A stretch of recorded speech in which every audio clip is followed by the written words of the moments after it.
There are no grown men in our village. When girls turn 18, they participate in a coming-of-age ceremony in the ancestral hall. Dressed in ceremonial clothes, they line up to enter, and when they come out, their faces show a mix of pain and joy. When my eldest sister turned 18, Grandma forbade her from attending. However, one night, she snuck into the hall. When she came out, she was limping, and blood was dripping between her legs. Chapter: Our village lay deep within the mountains, hidden away from the outside world, where ruby mines ran through the earth. There was an old legend that said if one could craft an entire bed from ruby and sleep on it long enough, it would grant eternal youth. Ruby was rare and even harder to mine, but that was exactly why our village was so prosperous. Yet, for all our wealth, our village was a strange place. There were no men here, only women. I had 2 older sisters, but I should have had 3 older brothers as well. They were all drowned at birth. I witnessed the execution of a male infant once. The boy had just been born when they covered his mouth, not allowing even a single cry to escape. Men are born wicked. If their cries anger the mountain spirit, our clan will be destroyed. They carried him to the deep pool at the back of the mountain and tossed him in. The baby struggled for only a moment before sinking beneath the surface with a faint gurgle. I crept behind them and peered into the water. The pool was vast, filled with skulls that had been floating there for years. Some were so old they were little more than hollow, insect-eaten fragments. Grandma was the village chief, ruling over everything without challenge. No one dared to defy her. My eldest sister, Lily, was about to turn 18. Soon, it would be time for her coming-of-age ceremony. However, Grandma, who had always doted on her, had forbidden her from attending. When my sister tried to protest, she was struck across the face. Enough, I said, you're not going, and that's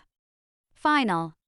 Even though Grandma was 99 years old, her strength had not left her. Lily's cheek swelled almost immediately seeing her beloved granddaughter's tears. Grandma let out a sigh. She stroked Lily's cheek tenderly and said in a soft voice, "It's for your own good. Once you've gone through the ceremony, you won't be able to become the chief." Lily's eyes lit up. "You want me to become the next chief?" Grandma smiled but said nothing. Her withered fingers traced Lily's pale arm, and her usually cloudy eyes gleamed with a sharp, knowing light. The young women of the village, all dressed in their finest robes, lined up to enter the ancestral hall. One by one, they came out with flushed faces and wore shy smiles. Some could barely walk straight, their legs pressed tightly together as they stumbled out. Lily grabbed one of the girls who had just stepped out and asked what the ceremony was about. Why did they all come out with expressions that showed both pain and joy, with a warm blush on her face? The girl's voice trembled with an uncharacteristic sensuality. She opened her mouth as though to tell Lily, then stopped herself after recalling something. A mysterious smile crept across her face. "Oh, it's nothing, just a little pleasure, that's all." Lily woke me up in the middle of the night to keep watch while she sneaked into the ancestral hall to find out what was going on. But Grandma said if you want to be the chief, you can't go through the ceremony. I reminded her. Lily's grip tightened on my wrist. "This stays between us. If Grandma finds out, I'll know you snitched. Why shouldn't I be allowed to attend? Grandma just doesn't want me to experience any fun." Her eyes sparkled, full of anticipation. It was like she already knew what secrets the ancestral hall held. The night was eerily silent, and the dim candle light flickered through the cracks of the hall's door, the flames dancing in the wind. I hid in the shadows, swatting at mosquitoes.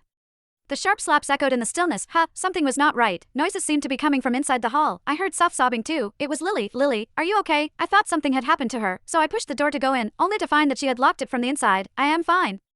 Her voice dragged with a strange, teasing rhythm. It was softer than the hum of cicadas on a summer night. The noises inside grew louder, and I could not shake the feeling something was wrong.